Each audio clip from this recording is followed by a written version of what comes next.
Guys, here from YCS 250 with Brian Ramirez deck profile, top 32. Hey guys, so I played Kashtira for this event, so pretty much standard as far as the names go. Just two Rise Heart. I know playing one is a little bit more popular right now, but two usually works for me because this deck does tend to grind. It doesn't, especially in the mirror match, and banishing Theosis off the second one normally helps a lot. And then Ogres just for the 5 zone lock to have access to it. And then for the hand traps, I only played 6. Just 3 Ash, 3 Imperm. I never Ashed a Branded Fusion because I only played against 1. And then Imperm was good whenever I saw it. I wish I saw it more in my Top Cup matches, but that's fine. Also, I did hold the Imperm a lot if I felt like I could crack my opponent's board, so I just pretty much cracked back at them and have a negation up, so that was pretty nice too. And then for the consistency cards for the Kashtira, we got the 3 field spell, 3 pot, and the terraforming for the field spell. I don't play Desires, just never used it, so I don't even want to bother messing with the ratios. And I don't think I needed it for this event because I got ashed a lot and I got a lot of my cards just didn't resolve. And then yeah, 3 birth, 3 theosis, and 1 of each trap.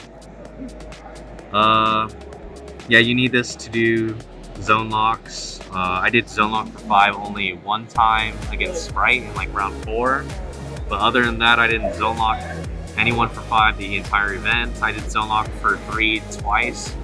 But other than that, I did either a Rise Heart Pass or double Rise Heart Pass. But I'd say if that wasn't the case, the majority of the time my monsters were just being negated, so I wasn't really popping So, is there anything that you would have changed, you think, after this? As far as ratios, no. I think I wouldn't change anything so far. Cool. And then the techs, like the flex spots. I go by like more of a 2-of theory for this deck. There's no one, just the format isn't that defined. There's a light variety of decks. So I don't really see significance of opening multiples of a really good card. I would argue counter argue that by maybe being enemy controller, this is like universally a good card. The only matchups where this is a little bit more mediocre against is Labyrinth because you can't target their monsters. And then yeah, sometimes you're just getting hand trapped with, I got Veilered more than Imperm the entire tournament, or Ghost Mourner. So that's one situation where this is good. This isn't good. But you need this to pop off in case they do have it, and for the books, of course, and for the Labyrinth match to, banish skill drain and whatnot. 1 talents. This probably could have been at 2 just because I got hand trapped so much this event. But I anticipated more people were playing kaijus and stuff like that, so I thought it'd be a little bit more board breaky, but it ended up being the format being a little bit more grindy than I anticipated. So if I were to change anything, maybe find room to bump this up to 2, because I got hand trapped a lot. 2 book was fine. A lot of link decks I played against 2 marine sets, and obviously this wasn't going to do anything against that. So I'm glad, and I lost die roll to both of them, so I'm glad I didn't draw it against them. I did draw evenly against one of them. I was playing Adventure, so drawing Imperm in this was nice with a Unicorn, so that's pretty much What was the deck total? It's just 40. Just 40 straight up? Yeah. Cool. And then for the extra deck, for the caches, we're playing 2, 3. I saw some people playing 2, and after I broke their board, they just had no follow-up plays other than Big Eye taking my stuff. And I used to play 2 as well, but I figured just for this event, especially if you're want to experiment with double or Rise Heart Pass, you're already going to burn through 2 of them. So yeah, if they don't go Mind Hacker to hit the 3rd one, at least you have something out of it. And yeah, I didn't go into 3 in one game, but it's still good to have it there. I did have some people hit the 3rd one in the mirror, so that's pretty much what it's for. And then my targets for the Prosperity were these 2. I actually used this one 2 or 3 times. This one pops back row. I popped Births and Planets just to reduce Mirror Match's attack. This never protected anything just because I didn't play against Runics to protect against Flashing Fire, but it would have, you know, did good if I played against that. What's the effect for this one? You can banish this from the grave to pop a spell or trap on the field, just during the turn, a different turn that I was sent to the grave. So if your monster gets outed, your Rise Heart gets outed, you could just use this on the follow-up turn. And as opposed to using Entis or something, this plays around getting tactics because obviously it's not going to trigger on that turn. And I don't play Garura just for the fact that a guaranteed draw top deck isn't necessarily going to win me the game.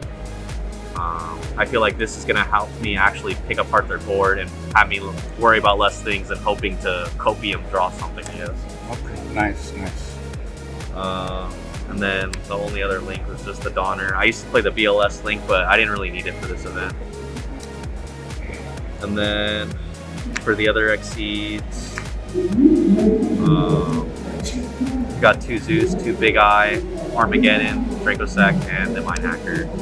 So the Draco Sack's primarily for skill drain, and then you can do cool plays where you can pop 1, summon 2 tokens, and then tribute summon for Fenrir or Unicorn to keep going.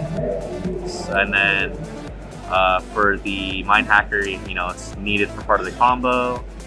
And then Armageddon, I was playing Flare Metal, but this event's a little bit longer, so you don't really need it for time's sake and whatnot. And this card just came up pretty much every game that I used it way more than I had previously tested it. So there was no situation where you thought maybe I never needed. No, all my games finished really fast. The way the decks are this format, they finish really fast, so there's no point in like trying to burn. Like, you can just play. Everyone plays pretty quickly in their deck, so you don't need that as a win condition. Just to finish them off, that was probably the best application you could use it for. Against combo decks, like a Masquerade, pretty much the way the branded Masquerade works. And then double big eye. I summoned this quite a few times. It's obviously really good in the mirror. This was better when I was playing Nibiru, obviously, because you could take the token and, you know, do lethal most of the time with it. And that happened to me. I got nibbed and my opponent killed me with this. So yeah, touche. You need two because they're gonna snipe 1 in the mirror. And yeah, once you have like 3 Arise Heart and 2 Big Eye, there's realistically no other good targets to hit other than Big Eye. So once you have the 2, you know, you're pretty much not gonna get screwed over by Diabolus at all. It's like you have a normal extra deck. And then 2 Zeus, pretty mandatory. I summoned it a lot, more than I ever have in testing, just because of the grind games this weekend. Like I said, and I wasn't really able to pop off just because of hand traps. So whenever I did, everything was a simplified game state, especially against like Sprite in the mirror, and just summoning this and just eventually whoever draws birth, you know. Yeah. So that was pretty much it for that. Nice. And then the extra or the side deck, 3 Kaijus. I side this in against the mirror. I make my opponents go first if I lose game 1. A lot of people were not set, or kind of like still deciding what they wanted to do. Did they want to play 5 zone lock? Did they want to do 3? Did they want a Rise Heart pass, or did they want a double Rise Heart pass? So there wasn't really a correct way of playing it that, but I've noticed most people were just on the pass, or Rise Heart pass. So this worked in that situation. And it was also, in theory, good against Runic Sprite for when they, or Naturia Runic, sorry, because of Baron. If you can draw Kaiju plus Cosmic, you pretty much just win that matchup pretty easily. And this went in against Sword Soul as well. Pretty much just anything that's going to put up an Omni Negate, you just trade for it. And also to level 7, right? So you can normal summon that sucker.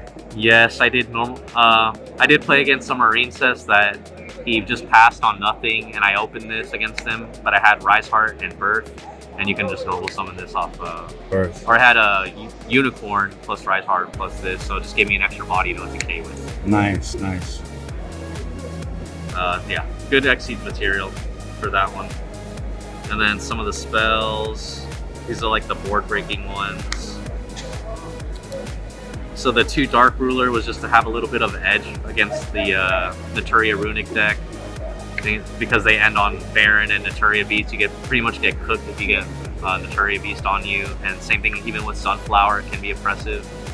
And there's a lot of Plant Therion decks crawling around.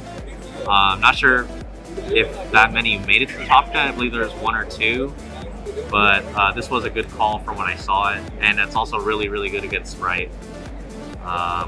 Then Harpies was pretty obligatory, and this is for pretty much everything, especially the mirror. Baits out an Omni Negate at the worst. And then just the other Spell and Trap removal was the 2 Cosmic. It was good when I saw it, and you need it for Runic. I wouldn't play 3 though. And the last 6 hand trap. Shifter was always good when I had it. And then the Bell was for Math Mech, Runic Naturia, and other Cybers decks because they like to reborn a lot. And of course the Branded Expulsion Lock, which I didn't get Branded Expulsion Lock the entire tournament because I only played against the 1 Branded. And it was Branded tier, so I'm not sure how far he got it because I actually drew the Shifter on him, so I don't think he was able to get that far without it. So. Good stuff, good stuff. So you got any shout outs, bro? Or yes, I'd like to shout out my team Sinister Gaming. I'd like to shout out especially Brandon and Ruben for helping me playtest, and Abdil for taking me to locals. Shout outs to Gohan for taking us to locals as well. And yeah, that's pretty much it. All right, brother. We out.